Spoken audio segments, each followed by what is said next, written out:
हरे कृष्णा।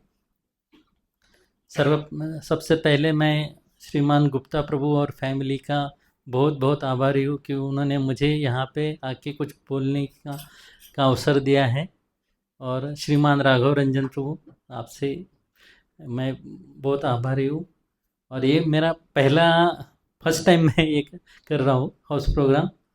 तो अगर कुछ गलती हो जाए तो आप बड़े समझ के मुझे क्षमा कीजिए। हरे कृष्ण। तो आज का विषय है वर्णाश्रम में गृहस्थाश्रम का क्या महत्व है। तो हम शुरुआत करते एक कथा से शुरुआत करते हैं। तो क्योंकि सबको कथा अच्छी लगती है फिलॉसफी की, तो श्रीपाद रामानुजाचार्य इनके एक बहुत प्रसिद्ध गृहस्थ भक्त थे जिनका नाम था धनुर्दास। धनुर्दास जी एक बहुत सुंदर बलशाली व्यक्ति थे और वो पहलवान थे। और उनकी पत्नी हिमंबा। हाँ, और उन दोनों में बहुत प्रेम था। एक बार की घटना है कि श्री रंगनाथ जी का प्रोसेशन शुरू था। और तभी सभी व्यक्ति रंगनाथ जी की तरफ देख रहे थे। लेकिन एक बाजू में एक व्यक्ति जो धनुर्दास जी थे, वो एक स्त्री के ऊपर छाता लेके थे और वो स्त्री की तरफ ही देख रहे थे। तो वो स्त्री थी उनकी पत्नी हेमांबा। तो हेमांबा की तरफ देख रहे थे। तो ये देखकर बाकी के जो शिष्य थे, श्रीपाद रामानुजाचार्य जी के शिष्य थे, वो उनकी आलोचना करने लगे। लेकिन ये जब रामानुजाचार्य देखते तो रामानुजाचार्य ने उस पे कुछ उत्तर नहीं दिया। उन्होंने कहा कि आप उनको बुला के लाइए। तो धनुर्दास जी को बुलाया जाता है। धनुर्दास जी आने के बाद श्रीपाद रामानुजाचार्य उनको पूछते हैं कि आप आपके पत्नी के इसमें देखने में इतने व्यस्त थे कि आप आजू बाजू में क्या चल रहा है उसके ऊपर आपका ध्यान नहीं था। तो ऐसा क्या चीज़ है कि जिससे आप पूरी तरह आपके पत्नी की तरफ ही देख रहे थे, मग्न थे। तो धनुराज जी कहते हैं कि मेरी पत्नी की आंखें इतने सुंदर हैं कि उनके आंखों से ज़्यादा सुंदर इस विश्व में कुछ भी नहीं है। तो श्रीपाद रामानुजाचार्य कहते हैं, अगर मैं आपको उनकी आंखों से भी अधिक सुंदर अगर मैं दिखाता हूँ तो क्या आप उसे स्वीकार करेंगे? तो धनुर्दास जी कहते हैं हाँ। तो फिर बाद में श्रीपाद रामानुजाचार्य धनुर्दास जी को लेके गर्भगृह में जाते हैं और तभी श्री रंगनाथ जी की आरती शुरू रहती है। तो जनरली वहाँ पे लाइट नहीं होती, तो आरती के समय वो दिए से आरती होती है। और जब वो दिया दिखाते हैं, दिया दिखाते समय जब वो दिया का प्रकाश भगवान रंगनाथ जी के आँखों के ऊपर पड़ता है और वो आँखें, जब वो नेत्र भगवान के नेत्र धनुर्दास जी देखते हैं तो वो भाव विभोर हो जाते हैं। तो वो कहते थे इतने सुंदर नेत्र तो मैंने कभी देखे ही नहीं। हाँ, और वो कहते हैं कि बस अभी मेरा जीवन का लक्ष्य यही है। लेकिन यहाँ पे ऐसा नहीं हो जाता है कि अभी उन्होंने भगवान के नयन देखे और फिर अभी सब छोड़ दिया, ऐसा नहीं। हाँ, तो रामानुजाचार्य कहते हैं कि आप आपके पत्नी को भी बुलाइए। तो फिर उनके पत्नी को भी बुलाते हैं और दोनों श्रील रामानुजाचार्य को का आश्रय लेते हैं और उनसे दीक्षा लेते हैं। धनुर्दास जी बहुत हृदय से बहुत स्वच्छ थे, उनमें कुछ कपट नहीं था और अपने गुरु के प्रति पूरी तरह शरणागत थे। और उनकी इसी सादगी के वजह से श्रीपाद रामानुजाचार्य के वो बहुत प्रिय शिष्य थे। जब भी वो कहीं पे जाते थे तो हमेशा उनको लेके जाते थे। जब भी वो स्नान करने जाते थे तो स्नान करते समय वो घाट पे बाहर धनुराज जी रहते थे। और जब वो श्रीपाद रामानुजाचार्य नदी से बाहर निकलते थे तो अपना हाथ उनको ही देते थे। तो ये देखकर उनके जो सन्यासी शिष्य थे और बाकी शिष्य थे, उनके उनके मन में धनुर्दास जी के प्रति द्वेष निर्माण होता है। और द्वेष की वजह से वो कहते हैं कि वो हमेशा आप, ये तो एक तुच्छ गृहस्थ है, हाँ, और हम सन्यासी ब्रह्मचारी है, आप उन्हें ज़्यादा सम्मान क्यों देते हैं। तो ये देखकर रामानुजाचार्य जी रामानुजाचार्य ठहराते कि मुझे इनकी परीक्षा लेनी है। तो दूसरे दिन क्या होता है कि रामानुजाचार्य जो सभी ब्रह्मचारी और सन्यासी रहते हैं, उनकी जो लंगोट है ना, लंगोट एक्सचेंज कर देते हैं। हाँ, लंगोट एक्सचेंज हो जाती है। और दूसरे दिन जब सब ब्रह्मचारी और सन्यासी उठ जाते हैं, वो देखते हैं कि मेरे कपड़े नहीं मिल रहे, मेरा लंगोट किधर गया। तो वो सब बहुत क्या बोलते हैं उसको, घमासान युद्ध जैसा ही परिस्थिति हो जाती है। हाँ, सब एक में के ऊपर चिल्लाते, आपने मेरा कुर्ता लिया, आपने मेरा लंगोट लिया, ये सब ये करने लगते हैं। और उसके बाद फिर बाद में रामानुजाचार्य उनको कहते हैं कि एक काम कीजिए, वो रात्रि का समय रहता है, एक काम कीजिए, आप धनुर्दास जी को बुलाइए कि गुरु महाराज ने आपको बुलाया है, कुछ डिस्कशन करना है। तो उनके शिष्य, रामानुजाचार्य के शिष्य धनुर्दास जी को बुला के लाते हैं। तो धनुर्दास जी यहाँ पे आ जाते हैं और रामानुजाचार्य उनको शिष्य को बोलते हैं, आप जाइए उनके घर पे जाइए और उनके घर से वो गहने चुरा के लाइए। तो अभी ये सब उनके शिष्य, रामानुजाचार्य जी के शिष्य उनके घर में धनुर्दास जी के घर पे जाते हैं। और तब वो देखते कि उनकी पत्नी हिमंबा सोई है और उनके शरीर पे बहुत सारे गहने हैं। और वो फिर जाके गहने उतारना शुरू कर देते हैं। तो इसमें हेमाम्बा उठ जाती है, लेकिन वो आंखें नहीं खुलती। उनको पता चल जाता है कि अरे ये तो हमारे मंदिर के वैष्णव हैं, तो ये इन मंदिर में कोई विकट समस्या आई है, शायद इसीलिए वो ये गहने लेने के लिए आए हैं। तो वो क्या करती हैं, तो एक बाजू के सब गहने वो निकाल देते हैं। तो अभी दूसरे बाजू के गहने कैसा निकालेंगे, तो इसीलिए वो खुद ही दूसरे बाजू से हो जाते हैं। और तभी भक्तों को लगता है कि शायद हेमाम्बा उठ गई है, तो इसीलिए वो घबरा जाते हैं और वो आधे ही गहने लेके चले जाते हैं और अपने गुरु के पास आते हैं। तभी बाद में रामानुजाचार्य धनुर्दास जी को भेज देते हैं। अभी जाने के बाद फिर से रामानुजाचार्य अपने शिष्य को बोलते हैं कि अभी आप क्या करो, आप जाओ और अभी धनुर्दास जी और उनके पत्नी में क्या वार्तालाप है वो आप सुनिए। जब वो सभी शिष्य जाते हैं तो सबको जनरली लगता है ना कि अगर गहने चले गए, चोरी हो गए, तो व्यक्ति बहुत क्रोधित हो जाएगा, लेकिन इधर ऐसा नहीं होता है। तो पत्नी हेमाम्बा धनुर्दास जी को बताती हैं कि आश्रम से भक्त आए थे, हाँ, और उन्होंने गहने लेके गए, पता नहीं आश्रम में कुछ विकट परिस्थितियाँ आई होंगी शायद इसीलिए। तो धनुर्दास जी बोलते उनको, आपने आधे गहने क्यों दिए हैं, आपने सभी गहने देना चाहिए थे। तो वो कहते कि नहीं नहीं, मैं तो पूरे गहने देना चाहती थी, इसीलिए मैं थोड़ा करवट बदली थी, लेकिन उनको लगा कि मैं उठ गई हूँ, तो इसीलिए वो डर के चले गए हैं। तो धनुर्दास जी उनको डांटते कि आपने सभी देना चाहिए था। ये सुनकर फिर रामानुजाचार्य के शिष्य फिर से रामानुजाचार्य के पास जाते हैं, उनको बताते हैं कि क्या हुआ है। तब रामानुजाचार्य कहते हैं कि सिर्फ आपकी लंगोट नहीं मिल रही थी, तो इसीलिए आपने बहुत वाद विवाद किया और सब महाभारत आपने किया, लेकिन यहाँ पे उनके गहने चोरी हो गए, फिर भी वो उसमें आसक्त नहीं है। आप ब्रह्मचारी और सन्यासी तो आपके लंगोट में आसक्त थे, तो इसीलिए उनके जीवन से हम यही देख सकते हैं कि वो अपने संपत्ति के प्रति अनासक्त थे। और सबसे पहले शिक्षा उनकी इसमें हम देख सकते हैं कि उनका प्रेम जो था अपने पत्नी के प्रति था, लेकिन वही प्रेम उन्होंने भगवान के प्रति उन्होंने लगाया।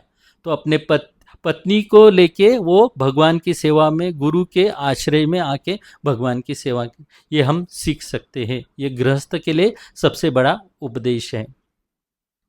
तो हम अभी शुरुआत करते हैं। भगवान श्री कृष्ण भगवत गीता में चौथे अध्याय के 13वें श्लोक में कहते हैं, चातुर्वर्णम गुरु मया सृष्टिम गुण कर्म विभागशा। तो भगवान कहते हैं कि मैंने 4 वर्ण की स्थापना की। वो 4 वर्ण कैसे बनाए? मैंने गुण और कर्म के अनुसार मैंने उसकी रचना की है, और लेकिन मैं इसको आसक्त नहीं हूँ। तो 4 वर्ण हैं, ब्राह्मण, क्षत्रिय, वैश्य और शूद्र। वैसे 4 आश्रम हैं, ब्रह्मचार्य, गृहस्थ, वानप्रस्थ और संन्यास। तो इस हर एक आश्रम और हर एक वर्ण का कुछ कार्य है। जैसे ब्राह्मणों का कार्य यजन, याजन, पठन पाठन। तो यानी क्या करना चाहिए? ब्राह्मणों ने यज्ञ करना चाहिए, पूजा अर्चना करना चाहिए, शास्त्र का अध्ययन करना चाहिए और शास्त्र में से उपदेश करना चाहिए। क्षत्रिय का क्या कार्य है? क्षत्रिय यानी एडमिनिस्ट्रेटिव क्लास, उन्होंने क्या करना चाहिए कि प्रजा का रक्षण करना चाहिए। वैश्य का क्या कर्तव्य है? कृषि, गोरक्षा, वाणिज्य। तो वो क्या करते हैं? वैश्य करते हैं, खेती करते हैं, गोपालन करते हैं और व्यवसाय करते हैं। और शूद्र का क्या कर्तव्य होता है? शूद्र का कर्तव्य होता है कि ये तीनों जो वर्ण है इनको सपोर्ट करना। हाँ, तो ये हमारे वर्णाश्रम पद्धति थी, तो वर्णाश्रम पद्धति ने ऐसा चलता था। तो अभी हम आश्रम के बारे में देखते हैं। तो जैसे 4 वर्ण है वैसे 4 आश्रम भी है, ब्रह्मचार्य आश्रम, गृहस्थ आश्रम, वानप्रस्थ और संन्यास। तो ब्रह्मचार्य आश्रम शुरुआत के दिनों में क्या होता था कि जब भी घर में पुत्र जन्म होता था तो क्या करते थे? पिता वो पुत्र को गुरु के आश्रम में भेजते थे, और 25 साल तक वो पुत्र वो गुरु के आश्रम में रह के ज्ञान प्राप्ति करता था, शास्त्र का अध्ययन करता था। अब जब उसे लगता है कि अभी 25 साल हो गए हैं, मुझे आगे कंटिन्यू करना है, तो वो आश्रम में ही रहता था। और उसे लगता है कि नहीं, अभी मुझे घर जाना है और विवाह करना है, तो वो विवाह के लिए घर पे आ जाता था। तो फिर गृहस्थ आश्रम ये 26 से 50 वर्ष तक होता है। तो ये गृहस्थ आश्रम में व्यक्ति क्या करता है कि अपने परिवार के पालन हेतु वो व्यवसाय करता है या नौकरी करता है, और वो विवाह करके अपने परिवार का पालन करता है, और इसके लिए इसके हेतु वो धन अर्जन करता है। वानप्रस्थ का जो आयु बताए 51 टू 75 ईयर्स, 51 से 75 वर्ष तक वानप्रस्थ आश्रम बताए है। तो ये वानप्रस्थ आश्रम में क्या होता है कि जो भी व्यक्ति गृहस्थाश्रम में रहता है वो अपनी सारी जिम्मेदारियां अपने आगे की पीढ़ी को सुपुर्द करता है, और फिर वो वन में अपने पत्नी के साथ वो वन में जाता है। तो वहाँ पे जाके वो भगवान आध्यात्मिक जीवन में अग्रसर होने का प्रयास करता है। वो इसमें पत्नी भी उनके साथ होती है। फिर संन्यास आश्रम। तो संन्यास आश्रम में क्या होता है कि जो व्यक्ति जो संन्यास लेता है वो अपने परिजनों से विरक्त हो जाता है, वो अपने परिवार का त्याग करता है और पूरी तरह से भगवान को शरणागत हो जाता है, यानी आत्म साक्षात्कार और ईश्वर के प्रति वो अपना जीवन पूरा समर्पित कर देता है। तो ये वैदिक पद्धति ने ये सब चीज़ें होती थी, लेकिन अभी की परिस्थिति बहुत अलग है। अगर हम देखेंगे अभी की परिस्थिति में शादी से पहले ही लड़की लड़के अभद्र संग रखते हैं। हाँ, आपने बहुत बार सुना रहेगा, क्या बोलते उसको, रिलेशनशिप, लिविंग रिलेशनशिप। हाँ, ये ऐसा अभद्र संग है। गृहस्थ जीवन में गृहस्थ अभी क्या कर रहे हैं, वो भौतिक चीज़ों से इतना आसक्त हो गए हैं, तो उनका केंद्र बिंदु भगवान तो है ही नहीं। वो चाहते कि मैं अधिक से अधिक धन कमाऊं और किस प्रकार से मेरी इंद्रिय तृप्ति करने के लिए या मेरे परिवार का मैं ज़्यादा से ज़्यादा परिवार के लिए कमाओ, ये यही उनका उद्देश्य होता है। हाँ, वो भोग विलास में लगे रहते। फिर वानप्रस्थ आश्रम, तो वानप्रस्थ आश्रम तो है ही नहीं। हाँ, क्योंकि शास्त्र में कहा यहाँ है पंचम वर्षे वनम व्रजेत, तो 50 साल होने के बाद हमने वन में गमन करना चाहिए, लेकिन ये पॉसिबल नहीं है अभी। हाँ, अभी पॉसिबल नहीं, इसीलिए हम इसके बारे में चर्चा कर रहे हैं। हाँ, अभी ये पॉसिबल नहीं, तो वानप्रस्थ आश्रम तो है ही नहीं। तो क्या हुआ है कि व्यक्ति इतना घर में आसक्त हो गया है कि उनके पास इतनी जिम्मेदारी है, वो जिम्मेदारी देने के लिए तैयार ही नहीं होता। हाँ, जब भी कुछ अगर लड़के बच्चे कुछ करना चाहते तो वो हमेशा बोलेंगे नहीं ये ऐसा नहीं करना है, वो वैसा ही करना है। अगर उनको कुछ पूछा भी नहीं तो भी फ्री के एडवाइस देने के लिए ये हो जाते हैं, और वो अपने एडवाइस के में क्या होते हैं, आसक्त हो जाते हैं। तो तो इसके वजह से अगर ये वानप्रस्थ आश्रम नहीं है तो सन्यास आश्रम तो है ही नहीं। क्योंकि आजकल जो सन्यासी अगर देखते हैं, मैं वैष्णव सन्यासियों के बारे में नहीं कह रहा हूँ, ये जो बाकी के जो सन्यासी होते हैं वो क्या है कि कुछ उनको कर नहीं सकते, इसीलिए वो सन्यास लेते हैं। लेकिन बहुत सारा हम देखते हैं कि अलग अलग न्यूज़ भी देखते हैं कि क्या चल रहा है अलग अलग। हाँ, तो उसके इसमें हम जाएंगे नहीं। तो इसका सॉल्यूशन क्या है? हाँ, तो जब हम हमारे मन को भगवान की सेवा में लगाएंगे तो ये सभी प्रॉब्लम अपने आप सॉल्व हो जाएंगे।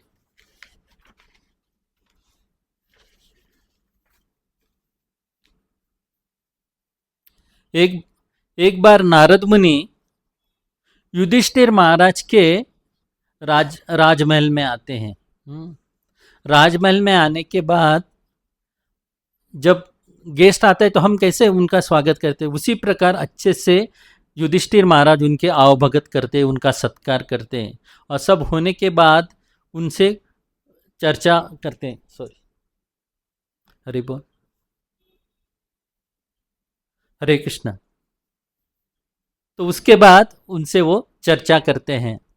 तो वो उन युधिष्ठिर महाराज एक चक्रवर्ती सम्राट थे, और साथ ही साथ एक बड़े विजनरी भी थे। उनको पता था कि आगे जाके कलयुग आएगा, तो कलयुग में व्यक्ति कैसे रहेंगे, वो कितनी परेशानी होंगी उनको पता था। इसलिए वो नारद मुनि से प्रश्न करते हैं कि मनुष्य जन्म का लक्ष्य क्या है, मनुष्य जन्म का लक्ष्य क्या है, और ये मनुष्य जन्म का लक्ष्य हम घर में बैठ के प्राप्त कर सकते हैं क्या? क्योंकि उस समय में क्या होता था कि अगर आपको भगवान की प्राप्त, मनुष्य जन्म का लक्ष्य क्या है, आत्म साक्षात्कार, हाँ, भगवत प्राप्ति। तो इसीलिए तब क्या होता था कि व्यक्ति वन में जाते थे, वन में जाके आसन में बैठ के तपस्या करते थे। लेकिन उनको पता था कि आगे जाके ये पॉसिबल नहीं है। हाँ, तो इसीलिए वो प्रश्न करते हैं कि घर में बैठ के भी ये पॉसिबल है क्या? हाँ, कि हम मनुष्य जन्म का लक्ष्य पा सकते हैं क्या? और जो व्यक्ति व्यापार करता है या नौकरी करता है कि वो ये आध्यात्मिक जगत में, आध्यात्मिक जीवन में प्रगति कर सकता है क्या? तब उनको नारद मुनि बहुत अच्छा उत्तर देते हैं। अगर किसी व्यक्ति को आध्यात्मिक जीवन में प्रगति करना है, आगे बढ़ना है, तो उसके लिए गुरु आश्रय बहुत महत्वपूर्ण है। हाँ, हम जैसा हम देखते हैं ना कि अगर किसी को अच्छा क्रिकेटर बनना है तो उसके लिए क्या करता है, उनको कोचिंग में जाना पड़ता है। हाँ, कोचिंग लेना पड़ता है। अच्छा कोचिंग लेंगे तभी वो क्रिकेटर बन पाएंगे। या अच्छा करियर करना है, करियर के लिए करियर गाइडेंस भी लेना पड़ता है। तो ऐसा ही अगर हमें आध्यात्मिक जीवन में आगे बढ़ना है तो हमें गुरु का आश्रय लेना चाहिए। और गुरु का आश्रय लेके क्या करना चाहिए, उनके आदेशों का पालन करना है। उनके आदेशों का पालन करके हमें शास्त्रों का अध्ययन करना है। और इसी प्रकार हम, अगर हम ये गुरु के आदेशों का पालन करते हैं तो धीरे धीरे हम आध्यात्मिक जीवन में प्रगति कर सकते हैं। हम देखते हैं कि अभी अभी अभी की जो परिस्थिति हम देखेंगे कि अगर कोई व्यक्ति किसी साधु के पास जाता है तो सबसे वो उनको ये नहीं पूछता कि मेरे जीवन का लक्ष्य क्या है, और मैं ये मेरे जीवन का लक्ष्य कैसे प्राप्त कर सकता हूँ। सबसे पहला प्रश्न रहता है कि महाराज महाराज, हाँ मेरे घर में बहुत सारी समस्या है, मेरे मेरे जॉब में समस्या है, हाँ मेरा बॉस मुझे बहुत तंग करता है, बहुत सारी चीज़ें वो बताते हैं, वो समस्या ही बताते हैं, लेकिन वो ये नहीं पूछते कि मुझे भगवत मैं मैं मेरा जीवन का लक्ष्य कैसे प्राप्त कर सकता हूँ। यहाँ पे हम देखते हैं कि जैसा हम गृहस्थ के बारे में बोलते हैं, तो गृहस्थ जो रहता है, तो गृहस्थ जीवन में ये सभी जो हमें आश्रम चर्चा की, इसमें गृहस्थ आश्रम सबसे महत्वपूर्ण आश्रम है। हाँ, ऐसा नहीं मैं बोल रहा हूँ कि बाकी के आश्रम ये नहीं है, महत्वपूर्ण नहीं, इसमें गृहस्थ आश्रम बहुत महत्वपूर्ण है और इसमें सबसे ज़्यादा जिम्मेदारी है, क्योंकि धन कमाना कि जो धन कमाना है तो ये सिर्फ गृहस्थ ही कर सकते हैं, ब्रह्मचारी वानप्रस्थ और सन्यासी इनको ये करने करने को मना किया है। तो ये जो है, तो गृहस्थ आश्रम में ही हम धन संचय कर सकते हैं या धन कमा सकते हैं, तो इसीलिए गृहस्थों को सबसे बड़ी जिम्मेदारी है, ये सभी तीनों आश्रम की जिम्मेदारी होती है। तो जो गृहस्थ है उनका जीवन का उद्देश्य होता है कि उनका जीवन का उद्देश्य हमेशा भगवान श्री कृष्ण के इर्द गिर्द ही होता है। वह यही सोचते हैं कि मैं और मेरे परिवार के साथ मैं भगवान श्री कृष्ण की किस प्रकार सेवा करूं, उनको किस प्रकार प्रसन्न करूं। इसके इसके विपरीत विपरीत जो होते हैं वो गृहमेधी होते हैं। तो गृहमेधी को हम बोलते हैं, आजकल के भौतिकवादी व्यक्ति जो होते हैं वो यही, उनका भी केंद्र बिंदु उनका परिवार रहता है। वो सोचते हैं कि मैं मेरे परिवार को कैसे संतुष्ट करूं, मैं और मेरे भोग विलास के लिए मैं कितना ज़्यादा मेहनत करूं, तो इसके बारे में हमेशा सोचते रहते हैं और इसका प्रयास करते हैं। प्रहलाद महाराज श्रीमद् भागवतम में कहते हैं, मतिर्न कृष्ण परतो सतोवा। हाँ, वो कहते हैं कि ये भौतिकवादी व्यक्ति इतने इतने आसक्त हो जाते हैं, तो उनको भगवान के प्रति झुकाव बहुत कम हो जाता है। हाँ, क्योंकि वो क्या कहते हैं, अगर उनको खुद में प्रयास करना चाहे या कोई उपदेश भी करना चाहे, तो भी वो उपदेशों से भी वो भगवान के प्रति उनके झुकाव नहीं होता, ये दोनों भी मिला के उनको भक्त नहीं बना सकते। तो इसलिए कहते हैं पुनः पुनः चर्विता चर्वनानम। हाँ, तो हमेशा जो चूइंग द चूड़ बोलते हैं ना, कि एक बार जो गलती करते हैं वही गलती वो करते जाते हैं।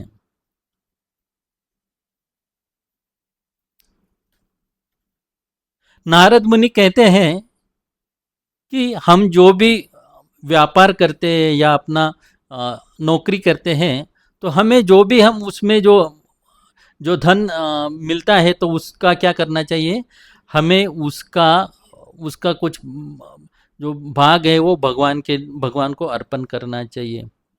तो यहाँ पे नारद मुनि ये नहीं कह रहे कि अभी आप भगवान भक्ति में लगे हो तो अपने ग्रह का त्याग कर दो, अपनी पत्नी का त्याग कर दो, वो नहीं कह रहे।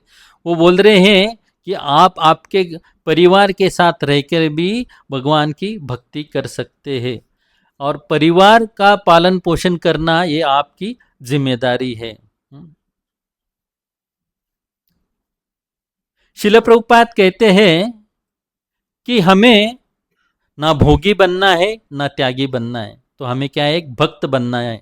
तो भक्त कैसा रहता है, भक्त क्या करता है कि ये भौतिक जगत की जो भी चीजें हैं वो चीजों को लेके वो भगवान के सेवा में अर्पण करता है, भगवान की सेवा में लगाता है।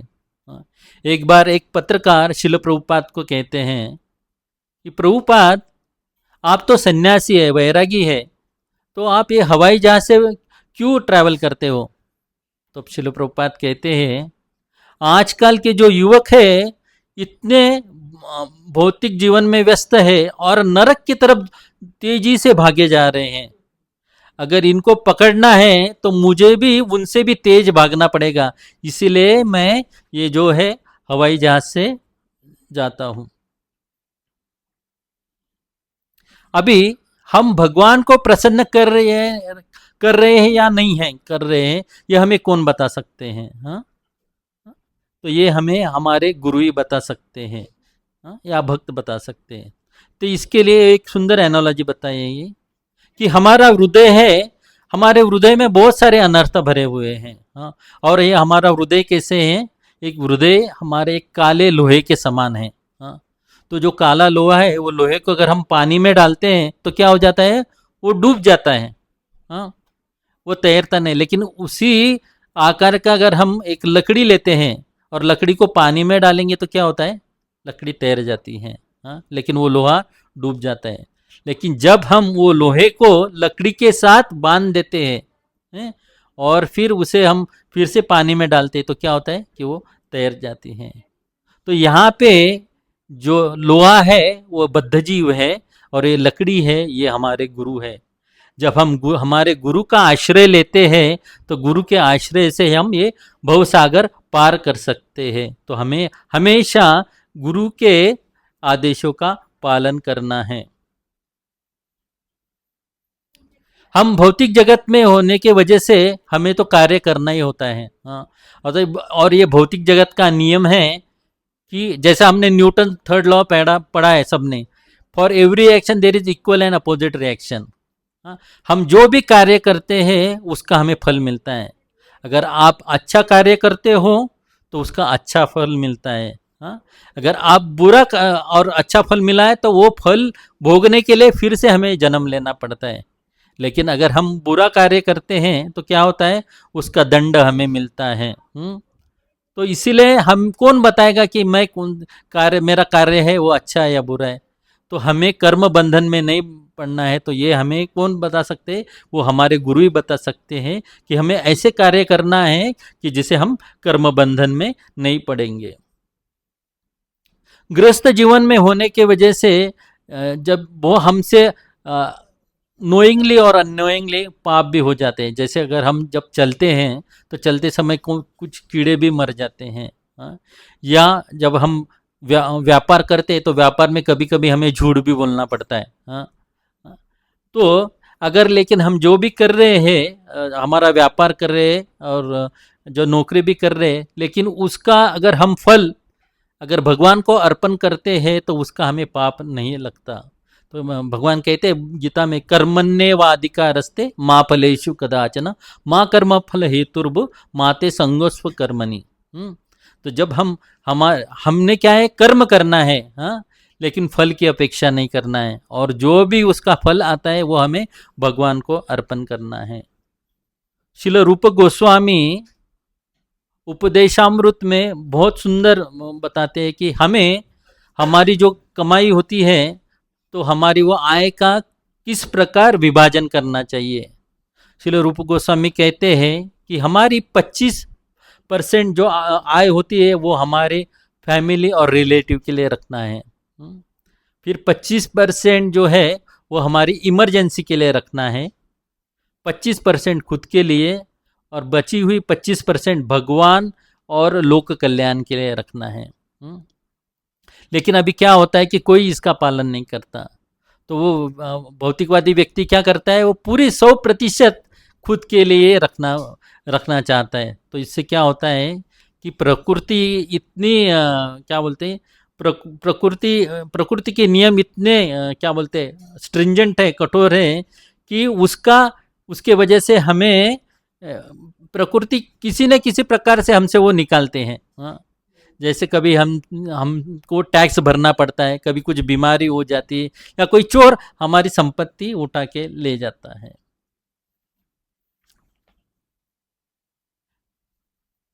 एक गृहस्थ के जीवन में सबसे महत्वपूर्ण है भक्तों का संग और गुरु की आज्ञा।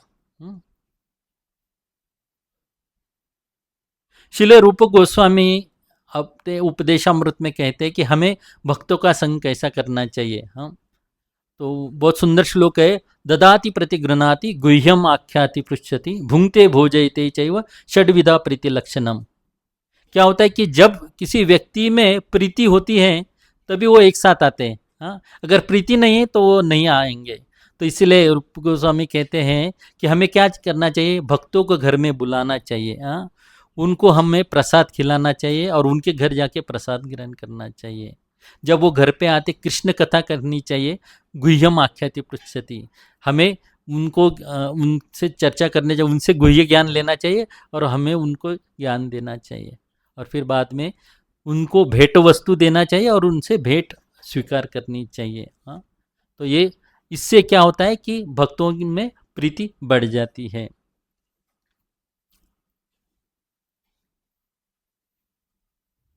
जब भी भक्त शिल प्रभुपाद से मिलते थे तो प्रभुपाद क्या करते थे, उनको कृष्ण के बारे में कृष्ण कथा कहते थे और उनको उपदेश करते। लेकिन अभी शिल प्रभुपाद तो नहीं है, तो हमें शिल प्रभुपाद के उपदेश कैसे मिलेंगे? तो शिल प्रभुपाद ने अनेक ग्रंथ दिए हैं, तो हम उनके ग्रंथों द्वारा शिल प्रभुपाद के उपदेश ले सकते हैं। श्रीमद् भागवतम में बहुत सुंदर एक श्लोक है पहले स्कंद में, शृणुता स्वकता कृष्ण पुण्य श्रवण कीर्तनात् हृदयंतस्तो अभद्रानि विदोनीति सुहृत सताम। भगवान हमारे हृदय में की आसक्ति निकालते हैं। कब निकालते हैं? कि जब हम भगवान के नाम का या भगवान भगवान की लीला श्रवण करने में हमें जब रुचि निर्माण होती है, तब भगवान हमारे हृदय में से भौतिक आसक्ति निकालते हैं। भगवान हमारे घर में प्रवेश करना चाहते हैं, भगवान हमारे घर में आना चाहते हैं, लेकिन क्या हुआ है कि हम आसक्त होने के वजह से हमने दरवाजा बंद करके रखा है। हाँ, भगवान बेल बजा रहे हैं, हाँ, लेकिन हम दरवाजा नहीं खोल रहे हैं, क्योंकि ये आसक्ति की वजह से हम वो दरवाजा नहीं खोल सकते हैं। तो हमें क्या करना चाहिए कि भगवान के लिए हमारा दरवाज़ा खोल के रखना चाहिए। तो ये दरवाज़ा क्या है? ये हमारे कान ही हमारा दरवाज़ा है। जब हम भगवान की कथा सुनेंगे, उसका पठन करेंगे, श्रवण करेंगे, तो अपने आप हमारे हृदय में परिवर्तन हो जाएगा। आसक्ति हमारी धीरे धीरे भौतिक आसक्ति कम होने लगेंगी और हमें भगवान की कथा के प्रति रुचि बढ़ जाएंगी। जब भी भगवान हमारे घर में प्रवेश करते तो सभी अभद्र दूर कर देते हैं। अभी हम बहुत ये कर रहे हैं कि हमें अनासक्त होना चाहिए, हमारी जो आसक्ति है भगवान के प्रति लगना चाहिए। तो क्या परिवार के प्रति आसक्त होना ये अच्छी बात है या बुरी बात है? हाँ? तो नारद मुनि कहते हैं कि हम परिवार के प्रति आसक्त होना चाहिए, लेकिन हमें बहुत ज़्यादा आसक्त नहीं होना चाहिए। हाँ, जब हम धीरे धीरे भगवान की कथा सुनेंगे, भगवान का कीर्तन करेंगे, नाम कीर्तन करेंगे, तो ये जो भौतिक आसक्ति है वो धीरे धीरे निकल के हमारी आसक्ति भगवान के प्रति हो जाएगी। हाँ, तो हमें मिलकर परिवार को मिलकर भगवान की पूजा करना चाहिए और नाम संकीर्तन में भाग लेना चाहिए। तो बहुत बार हम करते हैं, तो फिर परिवार के प्रति अफेक्शन रहना ये गलत है क्या? हाँ, अफेक्शन तो होना चाहिए। अगर अफेक्शन नहीं होगा तो अफेक्शन तो होना ही चाहिए। तो गृहस्थ जीवन में हम देखते हैं कि पति का पत्नी के प्रति अफेक्शन होता है, पति का पत्नी के प्रति अफेक्शन होता है। दोनों का एक में के प्रति अफेक्शन होता है। ये इसमें गलत नहीं है, लेकिन ये जो अफेक्शन होता है, तो लेकिन क्या है ना कि जब वो प्रेम होता है, तो ये प्रेम क्या होता है कि अगर ये प्रेम में अगर हम सोचते हैं कि मैं आगे के व्यक्ति के ऊपर प्रेम कर रहा हूँ, मेरे पत्नी के ऊपर प्रेम कर रहा हूँ, मेरे परिवार के ऊपर, बच्चों के ऊपर प्रेम करता हूँ, तो इसके रिटर्न में मुझे कुछ मिलना चाहिए। हाँ, क्योंकि ये प्रेम नहीं होता, ये काम होता है। हाँ, अगर हम सोचते हैं कि मैं जब प्रेम करूंगा तो मुझे उससे कुछ वापस मिलना चाहिए, तो ये क्या हो गया है? बिजनेसमैन मेंटेलिटी हो गया। हाँ, तो क्या आई scratch your back, you scratch my back. हाँ, मैं कुछ दे रहा हूं तो मुझे भी रिटर्न मिलना चाहिए। तो ये प्रेम कैसा होना चाहिए? ये प्रेम निस्वार्थ प्रेम होना चाहिए। हाँ, और ये निस्वार्थ प्रेम होना चाहिए। तो बहुत बार हम ये प्रेम जो देखते हैं वो हम वैष्णवों में ये प्रेम देख सकते हैं। हाँ, वैष्णव ये बहुत दयालु कृपालु होते हैं और हमेशा भक्त का अच्छे से ख्याल रखते हैं। हाँ, वो क्यों निस्वार्थ भाव से प्रेम करते हैं? क्योंकि उनको पता है कि जो आगे जो व्यक्ति है वो भगवान का अंश है। हाँ, हाँ, तो इसीलिए वो भी उनके ऊपर निस्वार्थ भाव से प्रेम करते हैं। तो इसी संबंध में एक कथा आती है।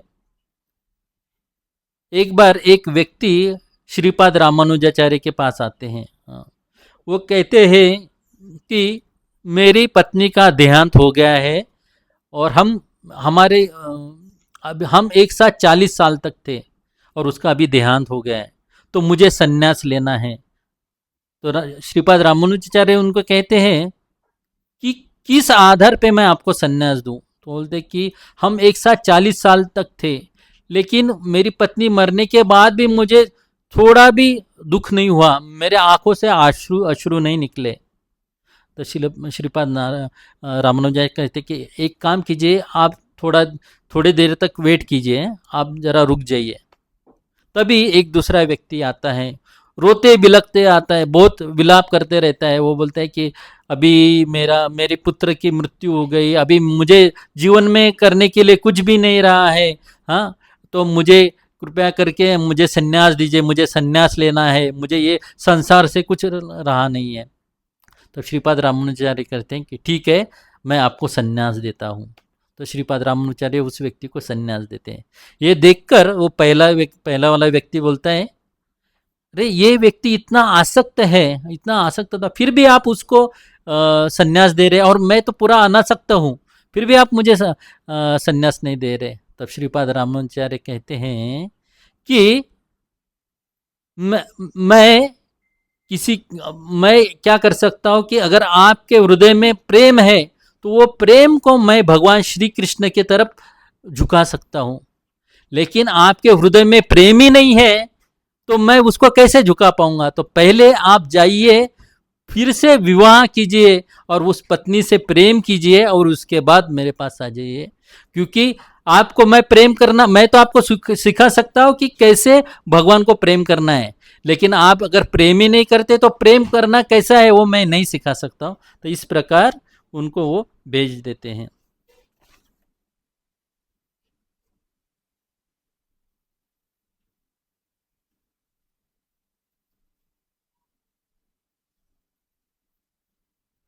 बहुत बार क्या होता है कि हमें क्रोध आ जाता है।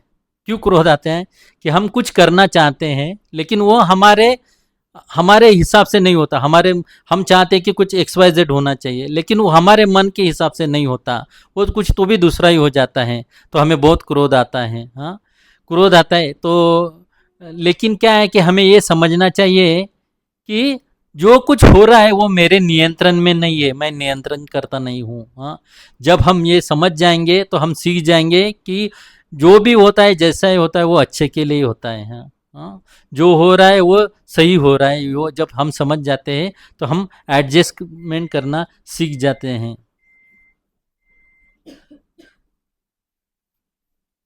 बहुत बार क्या होता है कि लोगों को उपदेश करने का बहुत ये होता है, क्या है, बहुत आदत होती है, बिना मांगे उपदेश करते हैं। हाँ, वो हम कहते हैं कि आपने ऐसा करना चाहिए, वैसा करना चाहिए। बहुत बार हम देखते हैं कि जब हम मंदिर में जाना शुरू करते हैं, हाँ, या फिर कांदा लहसुन छोड़ देते हैं और जाते नहीं हैं, तो क्या है ना कि हमारे रिलेटिव्स वो फिर आपको बताते कि अरे आपने ये सब करना चाहिए, खाना चाहिए, आप बार बार मंदिर में क्यों जाते हो। तो हमें क्या करना है, तो हमें उनको बोलेंगे ठीक है करना चाहिए। हाँ, लेकिन हमें सही में उपदेश किससे लेना चाहिए, हमें उपदेश, हाँ, हमारे गुरु से लेना चाहिए, हमें उपदेश शास्त्रों से लेना चाहिए, या हमें उपदेश हमारे वरिष्ठ भक्तों से लेना चाहिए।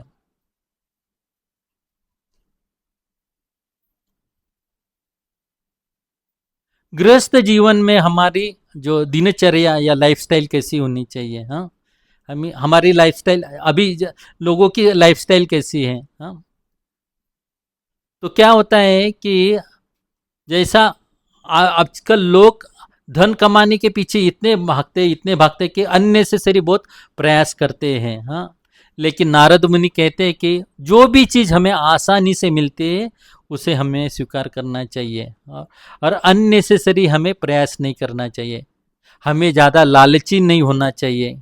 नहीं तो अगर ज़्यादा लालची होते तो उसके वजह से क्या हो जाता है, प्रकृति के ऊपर हम क्या करते हैं, अत्याचार करते हैं। जैसा जब किसान होता है, किसान अगर ज़्यादा से ज़्यादा धरती से ज़्यादा से ज़्यादा अनाज निकालने का प्रयास करता है, अगर वो उसमें अलग अलग रसायन डालता है, केमिकल्स डालता है, तो उससे क्या होता है कि जो भी ये आता है, क्या बोलते हैं, फसल आती है, उसमें क्या होता है, सब केमिकल रहता है, पेस्टिसाइड रहता है। उससे क्या हो जाता है कि बीमारी आ जाती है। हाँ, बहुत सारी बीमारियों से ये करना था, तो वो क्या है, एक प्रकृति का कॉपी है। भूकंप आ जाता है, हाँ, बहुत सारा यानी क्या बोलते हैं, फ्लड आ जाता है, ये वातावरण चेंज हो जाता था। इसीलिए हमें उग्र कर्म नहीं करना है, हमें जितना मिलता है उतना ही हमें स्वीकार करना चाहिए। ईशोपनिषद में बहुत सुंदर बताया है कि भगवान ने सबके लिए एक भाग दिया है। जैसा हमारे मनुष्य के लिए भाग दिया है, वैसा पशु पक्षी प्राणियों के लिए भी भाग दिया है। हाँ, तो हमने हमारा ही भाग लेना चाहिए। लेकिन मनुष्य क्या करता है, अपना भी भाग लेता है और साथ साथ बाकी के लोगों का भी भाग ले लेता है। तो ये क्या है, एक चोर का लक्षण है। फिर से हम एक उदाहरण देखेंगे। उपदेशामृत में रूप गोस्वामी पहले श्लोक के तात्पर्य में बहुत सुंदर उदाहरण देते हैं। एक बार एक चावल का बोरा सड़क पे गिर जाता है। हाँ, सड़क पे गिर जाता है तो क्या होता है कि पंछी आता है, देखता है उधर अनाज गिरा है, तो क्या अपने चोंच में वो अनाज लेता है और लेके उड़ जाता है। उसके बाद कुछ प्राणी आता है, प्राणी आके वो भी गाय थे और वो भी कुछ अनाज खा के चली जाती है। लेकिन जब मनुष्य प्राणी आता है, हाँ, तो मनुष्य प्राणी आता है तो क्या करता है, वो देखता है इधर उधर, कोई देख तो नहीं रहा है मुझे, और क्या करता है, वो पूरा बोरा उठा के लेके जाता है। हाँ, तो क्या है कि उसकी ज़रूरत बहुत कम है, लेकिन क्या है ना, वो ज़रूरत से ज़्यादा ही लेके जाता है, क्योंकि उसका हमारा लालच कम नहीं होता है।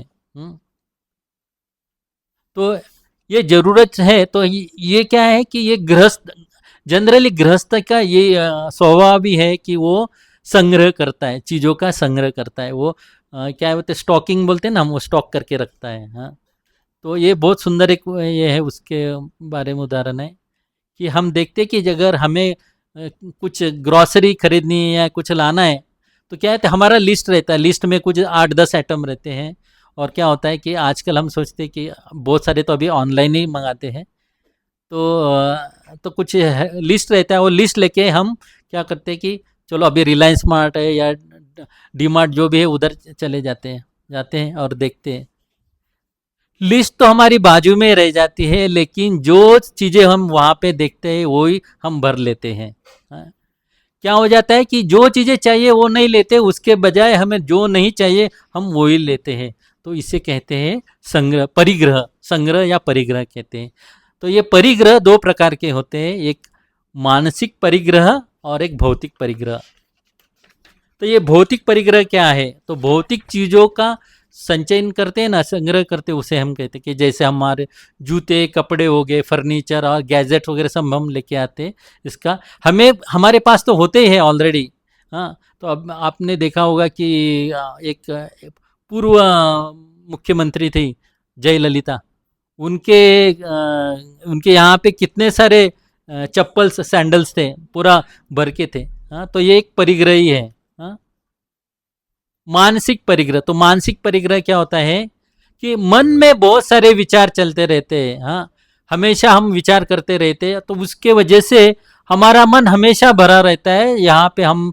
और लेकिन हम मन में कुछ भी जगह खाली नहीं रखते कि जहाँ पे हम भगवान का श्रवण, भगवान के लिए कुछ हम जगह खाली नहीं रखते। बहुत बार क्या होता है कि जो भी हमारे यानी पूर्व में कुछ सुखद घटना है या दुखद घटना है, कि उसके बारे में सोचते रहते हैं कि ये ऐसा हुआ था, वो वैसा हुआ था, इसने मुझे ऐसा बोला था, उसने मुझे ऐसा बोला था, उसके बारे में सोचते हैं और बाकी सबके साथ हम वो शेयर करते रहते हैं। वैसे दुखद घटना भी वैसी होती है, और कुछ सुखद घटना है तो भविष्य में मैं क्या करूँगा इसके बारे में हम प्लानिंग करते हैं। तो इसे हम कहते हैं मानसिक परिग्रह।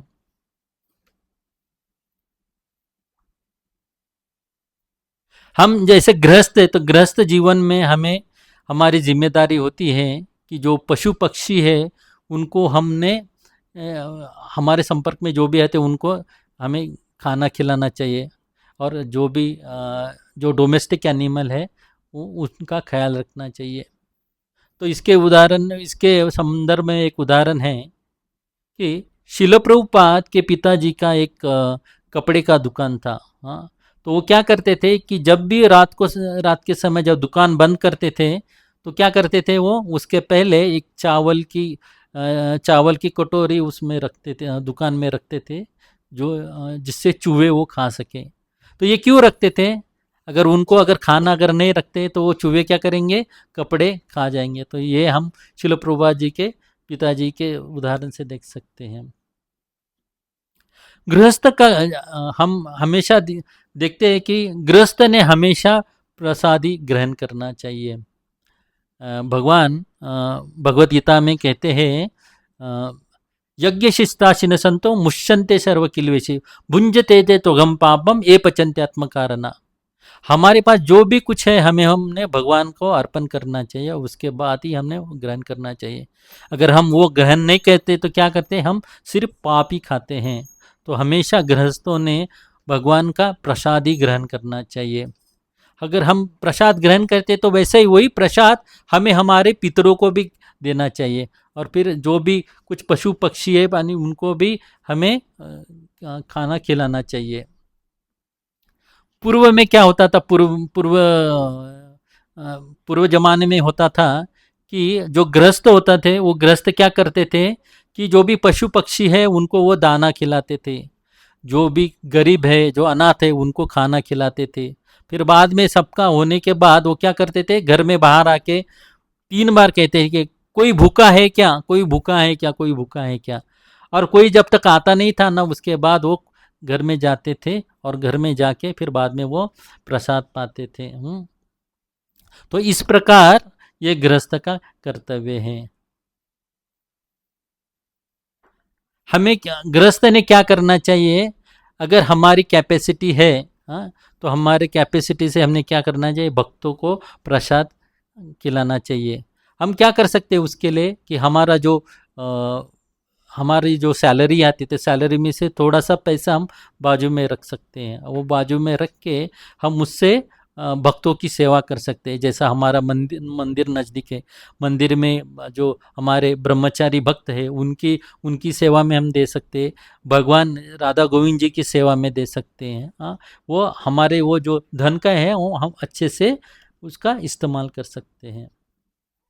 अभी हम ये अभी कैसा है कि अभी हमें तो ये धन बाजू में रखना है, तो इसका मतलब ये नहीं है कि हमें अधिक ज़्यादा प्रयास करना है।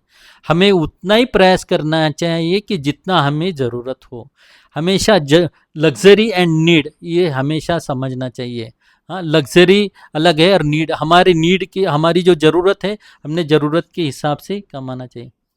हम गृहस्थ है इसका मतलब ये नहीं कि हमें धन कमाने का लाइसेंस मिला है। तो हमें धन इसी प्रकार करना चाहिए कि कमाना चाहिए कि जिससे हमारी ज़रूरतें पूरी तरह से हो सके। बहुत बार ये युक्तिवाद होता है कि कहते हैं, पति कहता है कि मैं तो संतुष्ट हूँ, लेकिन मेरी पत्नी संतुष्ट नहीं है। पत्नी कहती है मैं संतुष्ट हूँ लेकिन मेरे पति संतुष्ट नहीं है। हाँ, तो क्या होता है कि पत्नी को गहने चाहिए, सॉरी, हाँ, ये आप ये मत लीजिए। तो ये शास्त्र का ही है, मैं उससे ही बता रहा हूँ, ये मेरे मनगढ़ंत नहीं बोल रहा हूँ। हाँ, तो क्या है कि पत्नी कहती है कि मुझे गहने चाहिए, कपड़े चाहिए। हाँ, पति कहता है कि मुझे कार चाहिए, बंगला चाहिए, गैजेट्स चाहिए। तो इसके वजह से क्या होता है कि उनकी ज़रूरतें पूरी नहीं होती और इसका कुछ अंत ही नहीं है।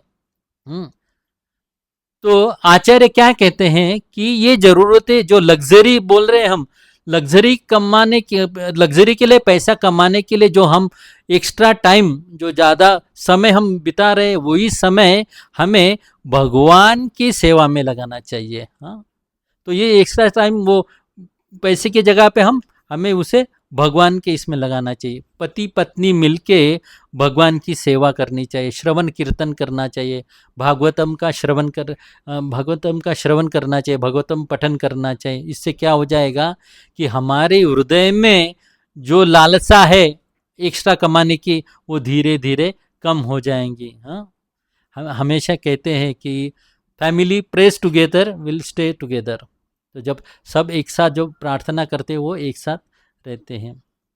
यहाँ पे एक बुक सुंदर एक ये है कि पति पत्नी ये क्या है, एक कपल है। हाँ, तो पति पत्नी जो है उनके बीच में अगर हम डिवाइन कपल रखते हैं, हाँ, तो हमारा गृहस्थाश्रम सफल हो जाता है। तो डिवाइन कपल क्या है, राधा कृष्णा। जब हम पति पत्नी के बीच में राधा कृष्ण आ जाते हैं तो हमारा जीवन सार्थक हो जाता है, और हमारा जो भी है सब हम भगवान की सेवा में लगाते हैं। हम देखते हैं कि कलयुग इतना बढ़ गया है, तो कलयुग इतना बढ़ने के वजह से यहाँ पे भक्त भी प्रभावित हो जाते हैं। हाँ, तो भक्त भी सोचने लगते कि नहीं, मुझे भी लग्जरी मिलना चाहिए, और वो भी वो प्रयास करते हैं। भगवान गीता में कहते हैं, अनन्या चिंतयन्तो माम ये जना पर्युपासते तेषाम नित्याभियुक्ता नाम योगक्षेमम वाम्यहम्। भगवान कहते हैं कि जो मेरा अनन्य भाव से मेरी सेवा करता है, तो उसके पास जो भी है वो मैं वो वैसे ही रहने देता हूँ, और उसके पास जो नहीं है मैं उसको वो देता हूँ। हाँ, तो ये हमने हमेशा याद रखना है कि भगवान हमारे पास जो भी है उसका रक्षण करते हैं, और जो ज़रूरत है वो हमें भगवान देते ही है। हमेशा हम देखते हैं कि अगर एक परिवार है, तो परिवार में अगर अच्छे संस्कार हो, बच्चों को अच्छे संस्कार हो, तो वो अच्छे से आध्यात्मिक जीवन में या अपने भौतिक जगत हो या आध्यात्मिक जीवन में प्रगति कर सकता है। तो यहाँ पे देखते हैं कि इसकी जिम्मेदारी पति पत्नी दोनों की होती है। लेकिन इसमें जो माताएं होती है, तो उनका जो स्वभाव, जो नेचर है वो केयरिंग नेचर होता है, तो वो अच्छे से अपने बच्चों को ये संस्कार दे सकते हैं। अगर घर में, हम हमेशा कहते हैं कि अगर घर की लक्ष्मी जो है वह संतुष्ट होती है, प्रसन्न होती है, तो क्या हो जाता है, घर अच्छा एक वैकुंठ हो जाता है। श्रील भक्ति विनोद ठाकुर कहते थे कि उनके 13 बच्चे थे, बराबर। तो भक्ति विनोद ठाकुर जो है मैजिस्ट्रेट थे। हाँ, बड़े इसमें थे, और जब भी वो घर में जाते थे, घर में आते थे, तो उनको लगता था कि मैं एक तो वैकुंठ में आता हूँ, क्योंकि उनकी पत्नी घर का अच्छे से ख्याल रखती थी। हाँ, हाँ, तो अगर घर में पत्नी संतुष्ट है तो सभी व्यक्ति संतुष्ट हो सकते हैं। तो अभी हम क्या करेंगे कि 5 मिनट चले। तो लास्ट में अभी हम क्या करते हैं कि अभी तो ये हमने सुना, ठीक, तो लास्ट में हम क्या करेंगे, एक एक्रोनिम है गृहस्था, तो उसके बारे में 5 मिनट चर्चा करेंगे।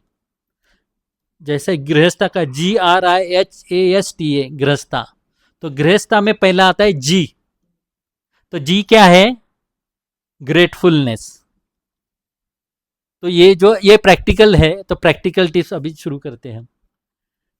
तो गृहस्थ में क्या होना चाहिए, ग्रेटफुलनेस होना चाहिए, ग्रेटफुल होना चाहिए। तो किसे ग्रेटफुल होना चाहिए, पति पत्नी को ग्रेटफुल होना चाहिए।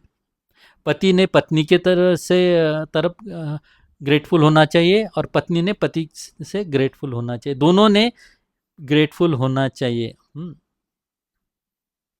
अगर हम दोनों पति पत्नी ग्रेटफुल होते हैं तो इससे क्या हो जाता है कि हम दोनों पति पत्नी संतुष्ट हो जाते हैं, तो हमारा जो गृहस्थाश्रम अच्छे से चलता है। तो इस बारे में एक छोटी सी कथा आती है।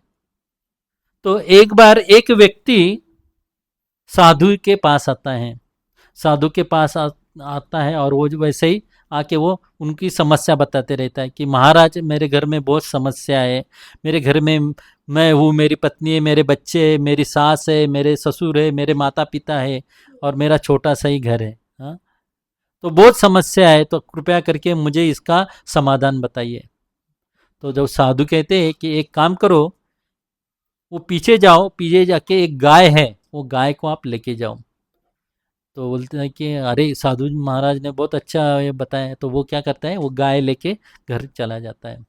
गाय जाके घर में लेके जाता है, वो घर में गाय को बांध देता है। उसके बाद कुछ दिनों के बाद फिर से आता है और बोलता है, महाराज महाराज मेरी समस्या तो कम हुई नहीं है, हाँ, तो फिर से कुछ मुझे समाधान बताइए। तो फिर कहते हैं, साधु महाराज कहते हैं, ठीक है एक काम करो, तुमने पिछले बार काली गाय लेके गए थे, इस बार क्या करो, सफ़ेद गाय जो है उसको लेके जाओ। तो उसको लगता है कि ये कुछ तो भी अलग सॉल्यूशन है, हाँ। तो वो अलग समाधान वो लेके वो जाता है, वो फिर बाद में वो सफ़ेद गाय को लेके जाता है, लेके जाके फिर वो घर में बांध देता है। फिर कुछ दिनों के बाद आता है, फिर से बोलते हैं, महाराज महाराज मेरी तो समस्या तो कुछ समाधान हो ही नहीं रहा है, तो मैं तो आपकी आपकी सलाह से लेके दोनों गाय लेके जाओ, फिर से कुछ समाधान हुआ ही नहीं। तो फिर वो साधु कहते हैं, एक काम करो, वो दोनों गाय लेके आ जाओ, हाँ। तो फिर क्या करता है कि वो दोनों गाय लेके आश्रम में बांध देता है। फिर बाद में कुछ दिनों के बाद में वो फिर से महाराज को मिलते हैं। तो महाराज महाराज क्या हो गया अभी? तो मुझे तो समाधान मिल गया है, अभी बहुत मैं बहुत संतुष्ट हूँ, बहुत सुखी हूँ। तो तो महाराज बोलते तो मैंने तो ऐसा कुछ किया ही नहीं। तो बोलते कि नहीं नहीं, अभी मेरे घर में बहुत जगह ही है, बहुत जगह है। तो घर उसका उतना ही था, हाँ, जगह भी उतनी रही है। लेकिन क्या है ना, जब वो रहता था तो क्या हो गया कि वहाँ पे गायों को भी बांधता था, तो उसके वजह से जगह कम पड़ती थी। लेकिन अब गाय निकल गई, तो जब गाय थी तो उसमें तब क्या सब एक को एडजस्टमेंट करते थे। तो क्या है कि वो एडजस्टमेंट करना सीख गए, और जो जितनी भी जगह है उसमें संतुष्ट रहना सीख गए। तो ये है कि हमें जो भी चीज़ है उसके प्रति हमें ग्रेटफुल रहना चाहिए, संतुष्ट रहना चाहिए।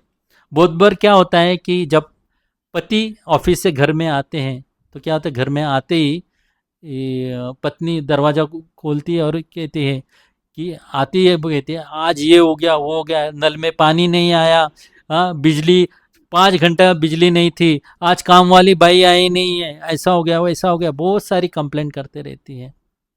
कभी कभी क्या होता है कि पति घर में आता है तो पत्नी दरवाज़ा खोलती है, लेकिन वो फ़ोन पे ही बोलते रहती है, तो पति की तरफ ध्यान ही नहीं रहता। तो इससे क्या हो जाता है कि पति को जैसा लगता है, अरे क्या हो गया कि मैं घर में आता है तो ये समस्या ही सुनना पड़ता है, और पत्नी अच्छे ढंग से देखती भी नहीं है, हाँ। बहुत बार पत्नी कहती है कि अरे बहुत बार उनका कंप्लेंट रहता है कि पड़ोसी वालों ने उनके घर में फ्रिज लिया है, टीवी लिया है, ये लिया है, वो उसने बड़ी फोर व्हीलर ली है, उसका उसने खेत लिया है, ये बहुत सारी कंप्लेंट करती रहती है, हाँ। तो फिर पति क्या सोचता है कि अरे जब भी मैं घर में आता हूँ तो ये कंप्लेंट ही सुनता, तो इससे अच्छा है कि मैं 2 घंटा देरी से आऊँ और ऑफिस में रहूँ। तो यही सोचता है। तो ये घर घर की कहानी है, तो भक्तों के घर की नहीं है, बाहर की तो ये कहानी होती है। तो हमें क्या करना चाहिए, घर का वातावरण सुखद होना चाहिए, हाँ। जब भी पति घर में आए तो उनसे पूछना चाहिए कि उनको पानी देना चाहिए, अच्छे से स्वागत करना चाहिए। यही जब पति को भी पत्नी के प्रति ग्रेटफुल होना चाहिए, कृतज्ञ होना चाहिए, क्योंकि पत्नी उनका मैका छोड़ के आई रहती है, हाँ। वो सब उनका परिवार छोड़ के आई है और आपका परिवार का ध्यान रख रही है। तो हमें भी उनके प्रति ग्रेटफुल होना चाहिए।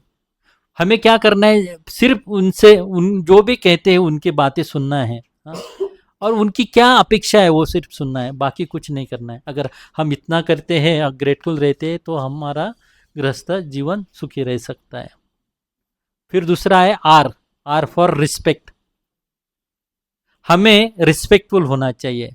पति ने पत्नी के तरफ रिस्पेक्टफुल होना चाहिए, पत्नी ने पति की तरफ रिस्पेक्ट होना चाहिए, हाँ।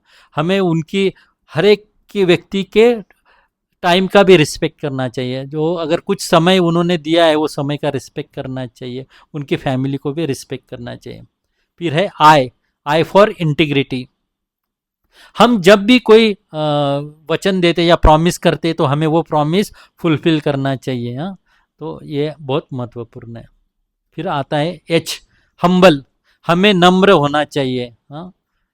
अगर हम नम्र रहेंगे, नम्र रहना सीखना चाहिए, तो हमारा जीवन बहुत सुधर जाएगा। हमें ये देखना है कि हमारे जीवन में सही गुरु है, सही मार्ग है, भगवान श्री कृष्ण है। हाँ, सब कुछ सही है, तो हमें क्या करना है, सिर्फ थोड़ी सी चीज़ों का एडजस्टमेंट करना है। हाँ, हमें वो एडजस्टमेंट करना सीखना है। हमें एक दूसरे को मान सम्मान देना चाहिए, दूसरे ने कुछ बताया है उनका ओपिनियन हमने सुनना चाहिए। हाँ, जब भी हमारे घर में बड़े बुजुर्ग रहते हैं, सास ससुर रहते, तो उनको हमें रिस्पेक्ट देना है, उनकी बातें सुनना चाहिए। उनका क्या एक्सपेक्टेशन है, वो उनका कुछ बहुत सिंपल एक्सपेक्टेशन रहता है, तो उनको उनके पास बैठना चाहिए, उनसे बातें करनी चाहिए, उनका क्या एक्सपेक्टेशन वो सुनना चाहिए। अगर आप उनको सम्मान देंगे तो वो भी रिटर्न में आपको सम्मान देंगे। अगर हम उनको सम्मान नहीं देते हैं, या तो उनको क्या होता है, निग्लेक्ट फील होता है, और उनको उनको लगता है कि इनको मेरी ज़रूरत नहीं है। तो लेकिन हमें हमेशा रिस्पेक्ट देना चाहिए, give respect and take respect. उसके बाद आता है एस, सेवा। सेवा क्या है कि हमें एक दूसरे की सेवा करनी चाहिए, try to serve each other.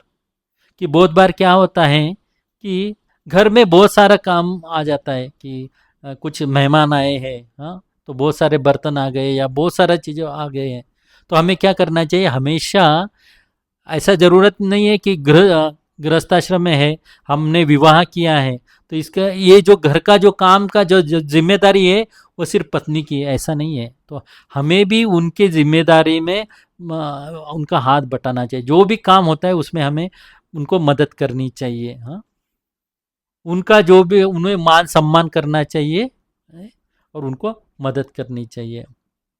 हम हमेशा देखते हैं कि अगर हम किसी को प्रेम करते हैं तो क्या होता है कि उनके लिए कुछ भी करने के लिए तैयार होते हैं। हाँ, अभी हमारा परिवार है, हम परिवार के प्रति प्रेम है, तो हमें ये उनके प्रति भी सेवा भाव रखना चाहिए। हम हमेशा क्या देखते हैं कि जो माता जी का स्वभाव होता है वो फेमिनाइन रहता है, फेमिनाइन क्वालिटी रहता है उनमें। तो वो क्या है, नेचुरली किसी का केयर लेना, यानी सबका कैसा किस प्रकार से ख्याल रखना वो उनका है। लेकिन पुरुषों का स्वभाव होता है कि बॉसिंग मेंटेलिटी रहती है, कि ऑर्डर छोड़ना, कुछ मैनेज करना। लेकिन भगवान ने दोनों का स्वभाव इस प्रकार बनाए हैं कि वो दोनों एक में को कॉम्प्लीमेंट करते हैं, पूरक है। तो ये दोनों भी ये होना जरूरी है।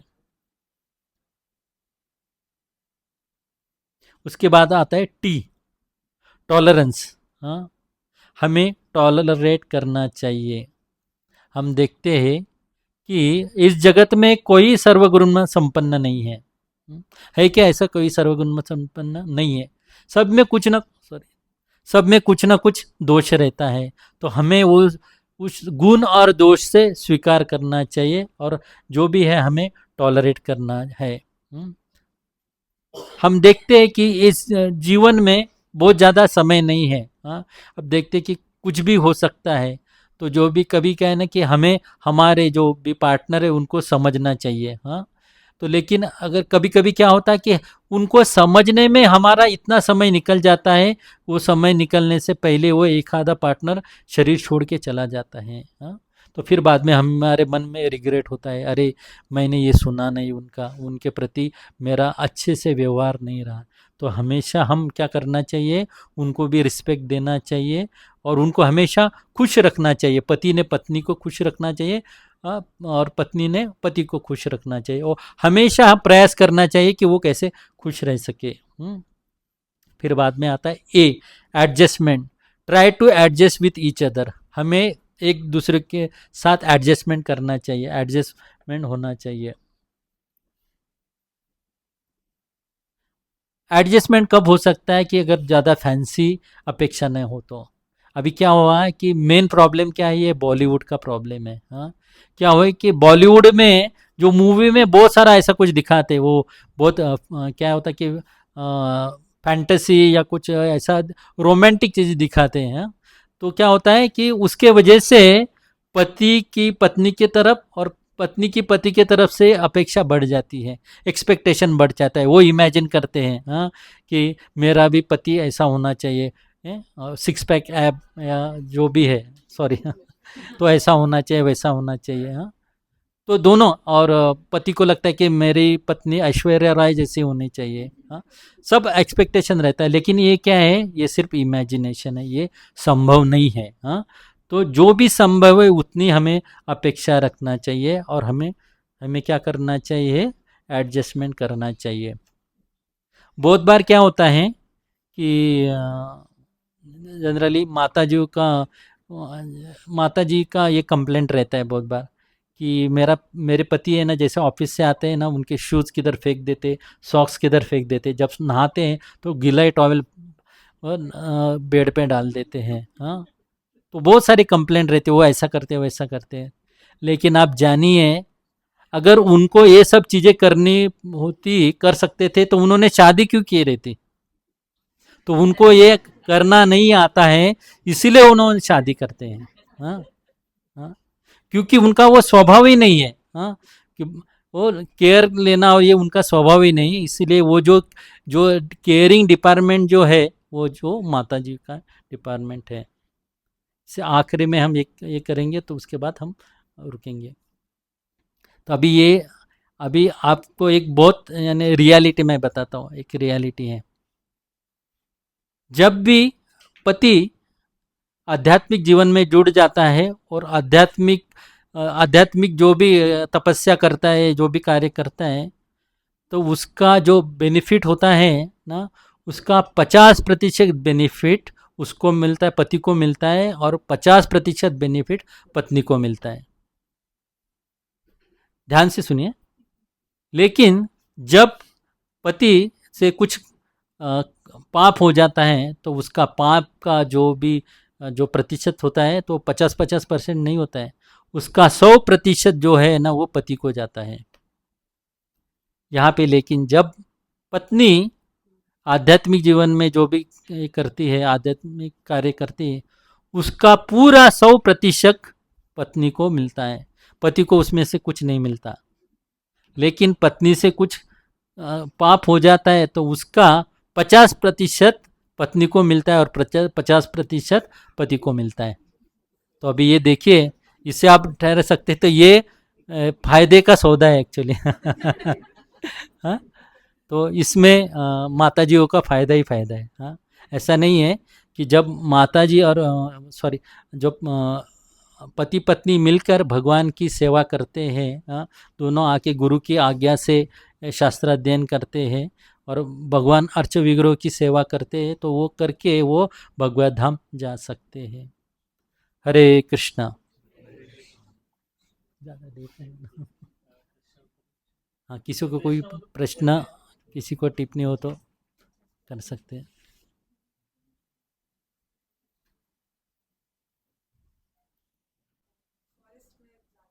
हुँ,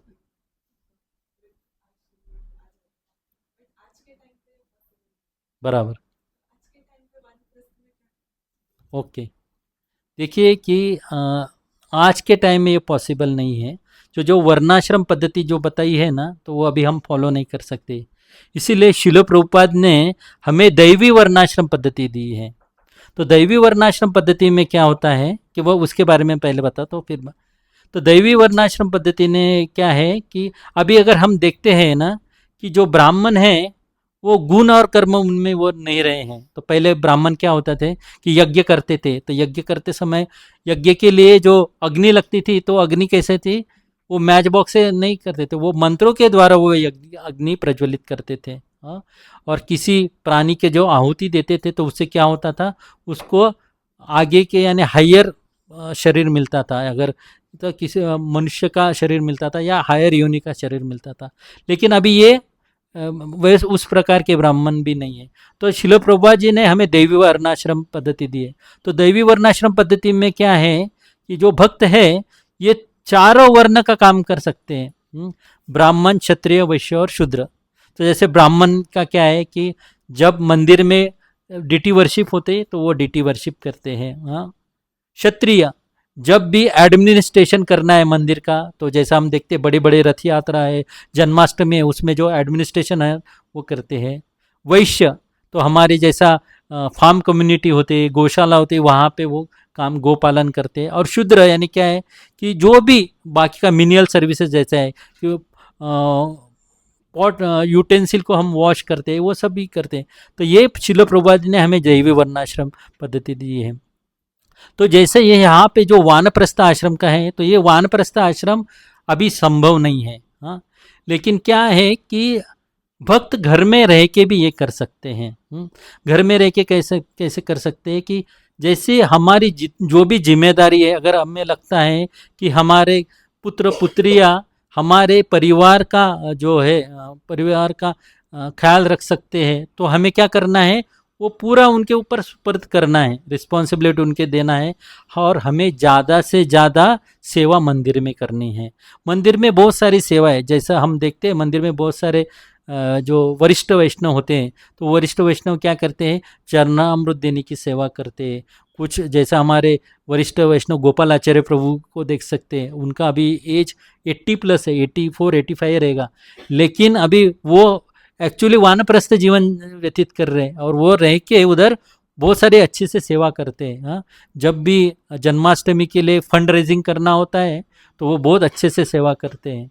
तो हम देखेंगे तो कम से कम 25 से 30% जो भी कलेक्शन होता है तो वो प्रभु जी अकेले उनके हिम्मत पे करते हैं। हाँ, तो ये वानप्रस्थ का ये है। तो हम वानप्रस्थ जीवन में हम क्या कर सकते हैं, घर में ही रह के कर सकते हैं। हाँ, मंदिर में जाके सेवा कर सकते हैं, प्रचार कर सकते हैं, बहुत सारी सेवा है वो कर सकते हैं। तो ये इस प्रकार से हम ये कर सकते हैं। हाँ, हाँ, बोलिए प्रभु। आपने वो ये करना चाहिए। मेरा प्रश्न है प्रभु कि गृहस्थ लाइफ में भक्ति मार्ग में अगर हस्बैंड वाइफ है, दोनों में से कोई एक भक्ति मार्ग में आ जाता है और दूसरे पार्टनर को इतना भक्ति में रुचि नहीं होती, फिर उनका जो बैलेंस करना होता है बहुत कभी कभी difficult हो जाता है। उनको कैसे अपना गृहस्थ जीवन में चलाना है, साथ साथ खुद की साधना में पूरी करनी है और उनको भी संभालना है और रिश्तेदारों को भी संभालना है, रिश्तेदारों में क्या इन्वेस्टमेंट करना है, ये बहुत कॉमन समस्या है। तो इसको कैसे बैलेंस किया जाए? ओके, तो ये जो प्रभु जी का प्रश्न है, प्रभु जी का प्रश्न सबको समझा है बराबर। तो ये जो उदाहरण है ना, जो आपने बोला है कि ये हमारे काउंसिल ग्रुप में ऐसे उदाहरण ऑलरेडी है। हाँ, तो क्या होता है कि कभी एक पार्टनर जो भक्त होता है, दूसरे पार्टनर भक्त नहीं होते, तो हम क्या कर सकते हैं, अगर हम हमें हमारी भक्ति में दृढ़ दृढ़ रहना है। ओके, देखना है कि हम यानी पति कितने फेवरेबल है।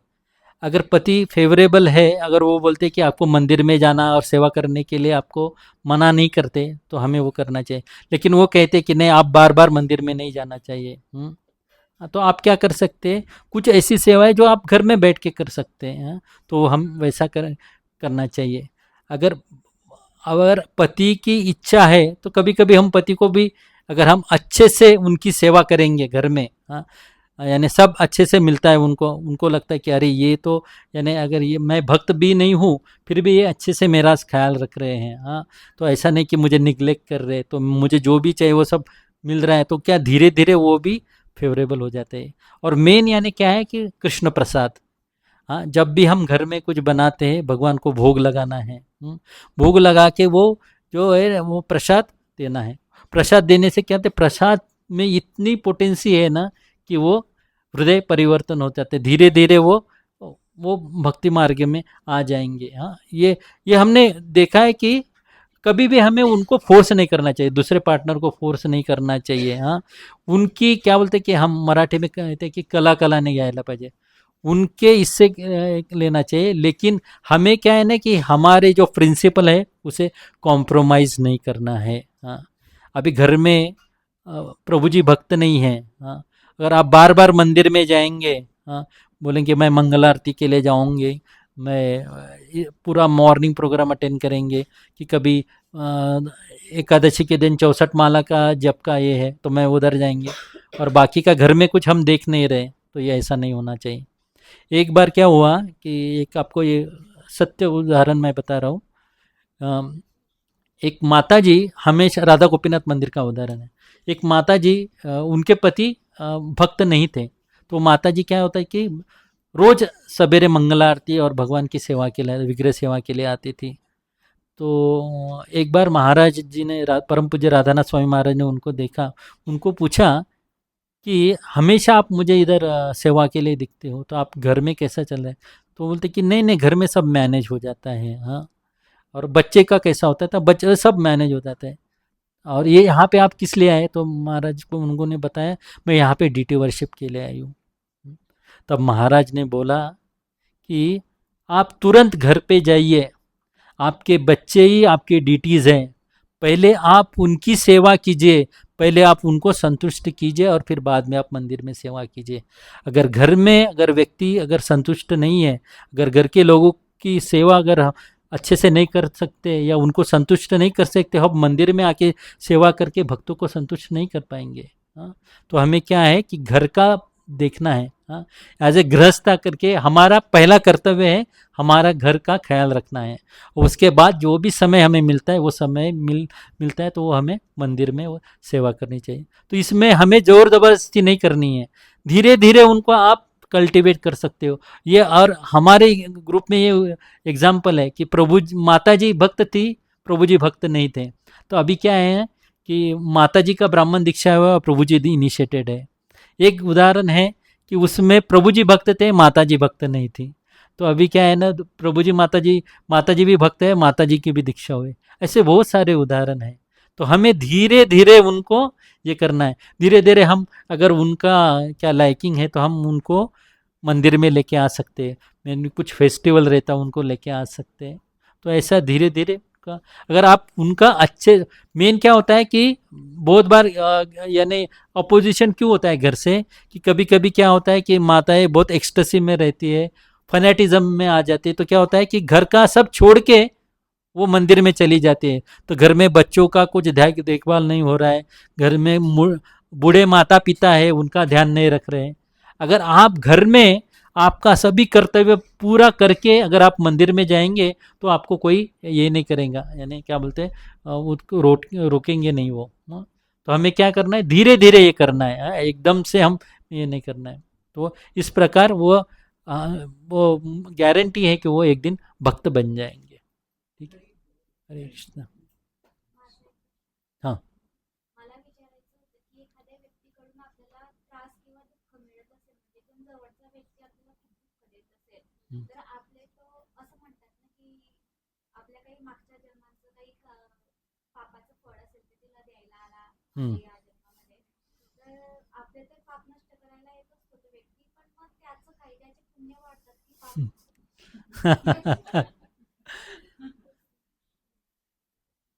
एक्चुअली कैसा है कि देखिए कि हमें क्या सोचना चाहिए कि जो भी कोई व्यक्ति हमें तकलीफ दे रहा है, तो हम यही सोचना चाहिए कि मैंने उस व्यक्ति के साथ इस जन्म में या पूर्व जन्म में कुछ तो भी किया था, तो इसलिए मुझे वो सब रिटर्न आ रहे हैं। हाँ, तो हमें क्या करना चाहिए, सिर्फ भगवान से प्रार्थना कर सकते हैं। अगर आप उस व्यक्ति को अवॉइड कर सकते हैं तो अवॉइड करना चाहिए। क्या होता है कि कभी कभी क्या होता है कि अगर कुछ व्यक्ति हमेशा हमें परेशान कर सकता है, तो कभी कभी क्या होता है कि क्रोध आ सकता है हमें, क्रोध में हम उनको कुछ बोल सकते हैं। तो क्या होना है कि हमें क्रोध नहीं होना है। तो हमें क्या है ना कि जैसा वैष्णव अपराध के, अगर वो वैष्णव है कि वो वैष्णव नहीं है, वो व्यक्ति भक्त है न भक्त नहीं, ठीक है। तो क्या होता है कि आपको इसका उदाहरण मैं बताता हूँ कि जब ध्रुव महाराज बचपन में अपने पिता के गोदी में बैठते हैं, तो उनकी जो सौतेली माता रहती सुरुचि, वो उनको उनके गोदी से उठाती है और उनको बोलती है कि नो, अब तुम यहाँ के गोदी में नहीं बैठ सकते हो, तुमको इसका यही नहीं, राइट नहीं है। हाँ? तो क्या होता है कि रोते हुए वो अपने माता के पास जाते हैं और माता से पूछते हैं, तो मुझे मेरे पिता से भी बड़ी गद्दी चाहिए, तो मुझे कहाँ मिलेंगी? तो माता कहती है कि तुम वन में जाओ और भगवान का ये करो, भगवान की तपस्या करो। और तपस्या करने के बाद क्या होता है, वो एक आगे जाके वो महान भक्त बनते हैं, वो जो महान भक्त बन जाते हैं। अभी क्या हुआ है कि जब बचपन में वो भक्त नहीं थे, हाँ, और अभी महान भक्त बन जाते हैं। जब मृत्यु का समय आता है ना, तो उनकी जो स्टेप मदर रहती, सौतेली माता है, उसका मृत्यु हो जाता है, और मृत्यु होता है तो उसके वजह से उनको यमदूत लेके जाते हैं। हाँ, तो यहाँ पे आचार्य कहते हैं कि उनके उनके भाई का भी उनके भाई को भी गंधर्वों के द्वारा उनकी हत्या होती है। तो यहाँ पे आचार्य कहते हैं कि ध्रुव महाराज भक्त नहीं थे तब, हाँ, लेकिन भविष्य में वो भक्त बन जाते हैं। तो उसके वजह से क्या होता है कि भगवान देखते हैं कि उन्होंने वैष्णव के प्रति अपराध किया है। तब बचपन में तो वो वैष्णव नहीं थे, लेकिन अभी वैष्णव बन गए भविष्य में, तो वो देखते कि उन्होंने वैष्णव अपराध किया है, इसलिए वो दंड मिलता है। हाँ। तो यहाँ पे जो व्यक्ति, पहले तो हमने क्या करना चाहिए, वहाँ से निकल जाना चाहिए। अगर अवॉइड करना है तो निकलना चाहिए। लेकिन अगर आप वो आपको परेशानी करता है तो वो उसको पुण्य नहीं मिलता उसका, हाँ, उसका वो क्या कर रहे हैं, वो उसको पाप कृत्य ही कर रहे हैं। हाँ, हाँ। अगर आप अगर व्यक्ति, अगर वो भक्त के प्रति अपराध करता है तो भगवान वो सीरियसली लेते, वो अपराध सीरियसली लेते हैं और उनको भविष्य में दंड मिलता है। तो हमें क्या करना चाहिए, बेस्ट है कि वहाँ से निकल जाना चाहिए, बस, बाकी कुछ नहीं कर सकते। उनका पुण्य नहीं बढ़ रहा है एक्चुअली। हमें यही सोचना चाहिए कि मैं मेरे जीवन में उनको कभी तो भी इस जन्म में या पिछले जन्म में उन्होंने उनको तकलीफ दी रहेंगी, इसलिए वो मुझे अभी तकलीफ दे रहे हैं। हाँ, तो ये भगवान की इच्छा समझ के हमें एक तो वहाँ से निकल जाना चाहिए, बस यही कर सकते हैं, बाकी तो कुछ नहीं कर सकते। ठीक है। आप प्रभु जी आप बोल रहे थे कि आदमी लोगों के नेचर में नहीं है केयरिंग, तो फिर वो काम नहीं कर नहीं नहीं, काम नहीं कर सकते, नहीं उस प्रकार ख्याल नहीं रख सकते, क्योंकि मदरली अफेक्शन जो रहता है ना, वो माताओं में ज़्यादा रहता है। सकते। तो अभी मतलब दोनों भी जॉब करते हैं, हाँ। सेम काम है, दोनों का अर्निंग सेम, हाँ। तो फिर थोड़ा बहुत उन्होंने काम करना चाहिए, ऐसा बताना। हाँ, यस यस यस, करना चाहिए, बराबर है। देखिए हमारे घर में हम दोनों जॉब करते हैं। ओके, हम दोनों जॉब करते हैं, तो हम दोनों भी, मैं भी घर में काम में हाथ बटाता हूँ, ऐसा नहीं है। हाँ। नहीं नहीं, ऐसा नहीं है कि देखो कि अगर दोनों घर में इक्वली घर का गृहस्थी का भार उठा रहे हैं, तो हमें क्या करना चाहिए, दोनों ने भी बाकी का जो चीज़ है वो भी देखना है, यानी जो घर का जो भी काम है वो करना चाहिए। ऐसा नहीं है कि वो जिम्मेदारी सिर्फ माताओं की है, हाँ? साथ साथ दोनों की भी जिम्मेदारी है। हाँ, बोलिए।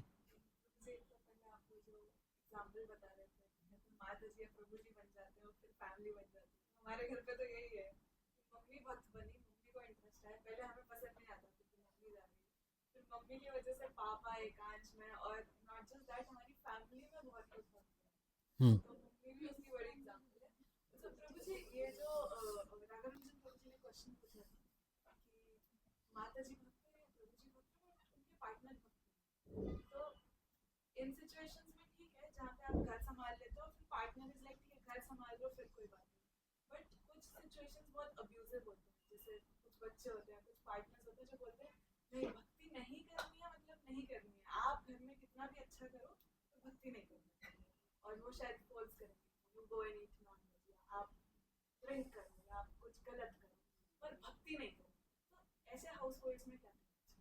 ओके, तो ये बहुत कठिन सवाल है।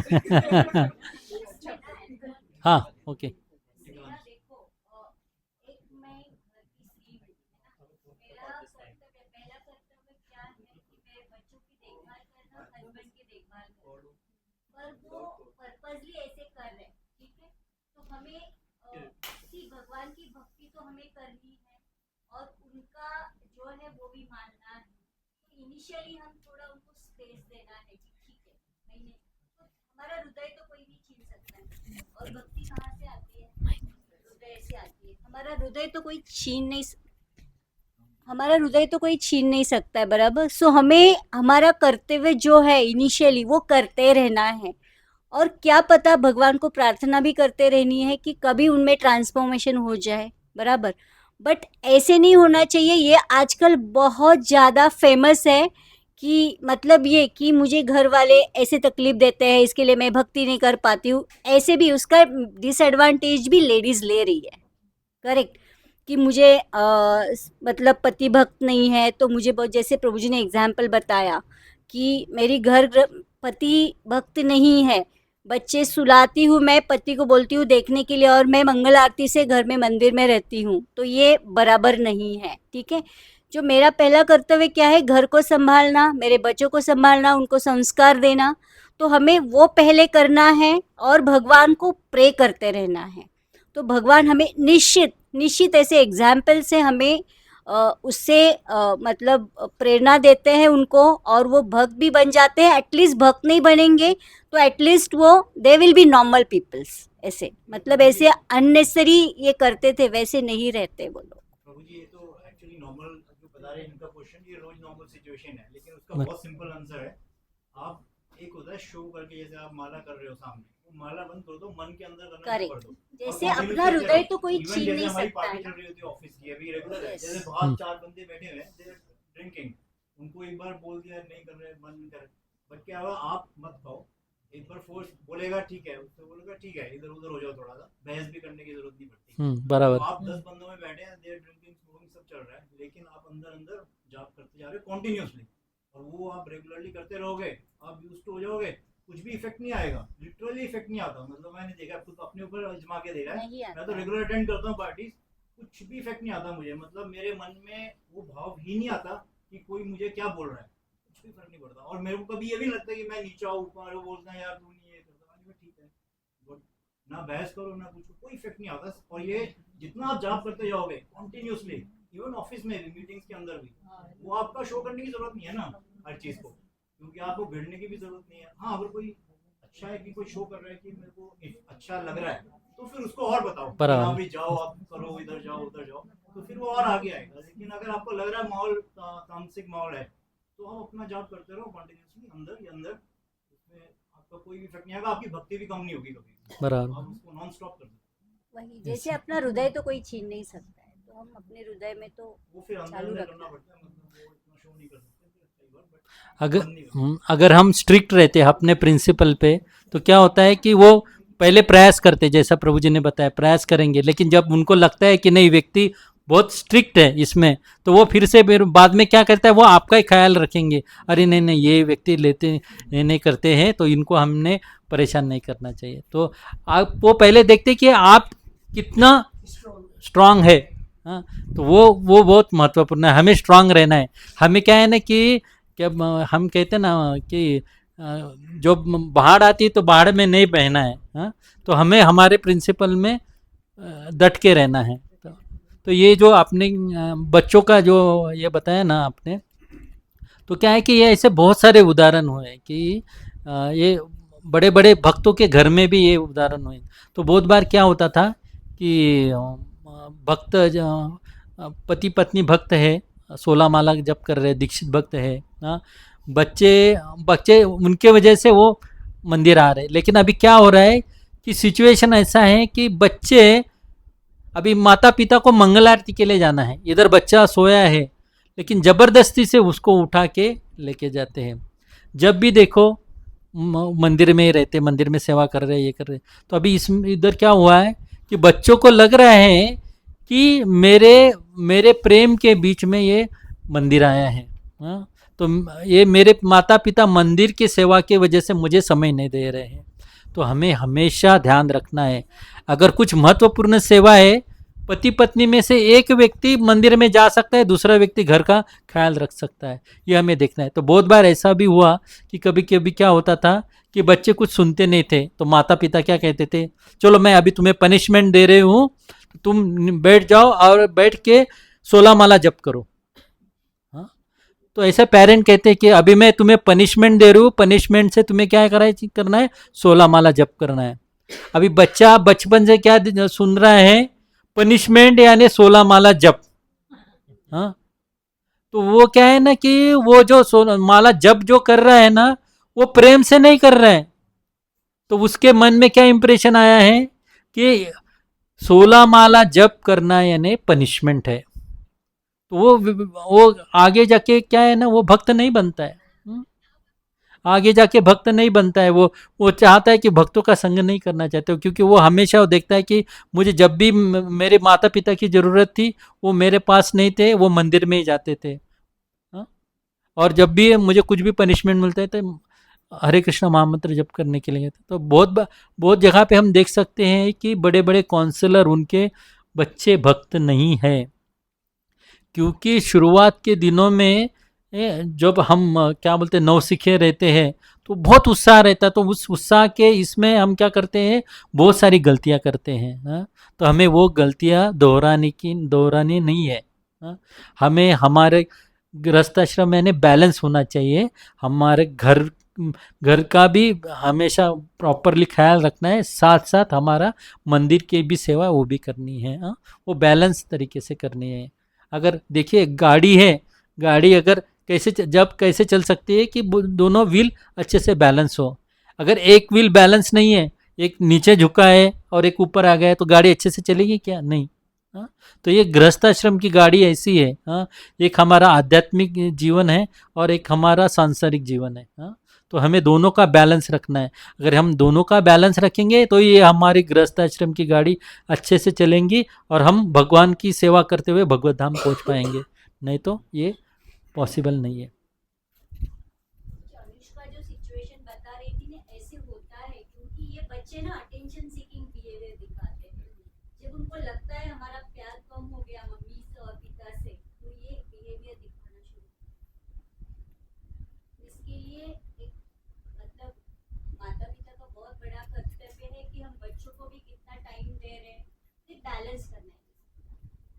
मुझे इसमें ऐड करेंगे जो भी प्रश्न हो रहा है इसमें जो बात कर रहे हैं अपन वो कर रहे हैं जब पति पत्नी शादी के बाद भक्ति में आ रहे हैं। बराबर अगर स्टार्टिंग से दोनों भक्ति में तो कोई प्रश्न ही नहीं है। बराबर। ये आ रहा है कि जब या शादी के बाद या तो पत्नी पहले आ रही है या पति आ रहा है, तो तब ये सब बातें आती हैं। अभी जैसे उसने प्रश्न किया तो उसका प्रश्न ग्रस्त लोगों के लिए, जबकि वो अभी शादीशुदा नहीं है, उसके प्रश्न करने का मतलब है अगर उसको पार्टनर सिलेक्ट करना है तो उसका पार्टनर भक्त होना चाहिए। बराबर अभी आप ग्रस्त में अगर जा रहे हो, अगर वो भगवत भक्ति के लिए आप ग्रस्त में जा रहे हो तो आप ऑलरेडी पार्टनर ऐसा सिलेक्ट करोगे जो भक्ति में हो। लेकिन अगर आप वो सिलेक्ट नहीं कर रहे हो तो पहली गलती तो आपकी है, बराबर आपके माता पिता की है। तो फिर ये प्रश्न करने का आपका औचित्य नहीं बनता, क्योंकि आपने पार्टनर ही ऐसा सिलेक्ट किया, आपका दृष्टिकोण वैसा है, फिर आप ब्लेम पार्टनर पे नहीं कर सकते हो। तो आजकल जो ये लड़के लड़कियां जो शादी करते हैं उसमें उनका सिलेक्शन प्लस माता पिता का जो कंट्रीब्यूशन है वो इम्पोर्टेंट है। अभी जो शादीशुदा है उनका तो चल जाएगा, बराबर। गाड़ी खिंच जाएगी, लेकिन जो आगे आने वाला है, क्योंकि उनका क्या बिगड़ेगा, मतलब उनका क्या बिगड़ेगा, मतलब भक्ति में कैसे आएंगे, वो एक प्रश्न आ जाता है। तो उसके आगे फिर वो आगे कैसे कंटिन्यू करेंगे। हम बोलेंगे भाई खाना पीना ऐसा है, आप पहले अपना खाना पीना दे दो। अगर आपका खाना पीना सही है तो आप पार्टनर भी वैसे ही सिलेक्ट करोगे। आपके आचार विचार वैसे हैं तो आपका मिलना जुलना ऐसे लोगों से रहेगा, आप पार्टनर भी वैसे सिलेक्ट करोगे। तो ये जो आपका जो बात कर रहे हैं ये जो शादीशुदा है उनके लिए, आगे के लोगों को अपना ध्यान खुद रखना पड़ेगा और माता पिता की के कंसल्ट में रहना पड़ेगा। बराबर।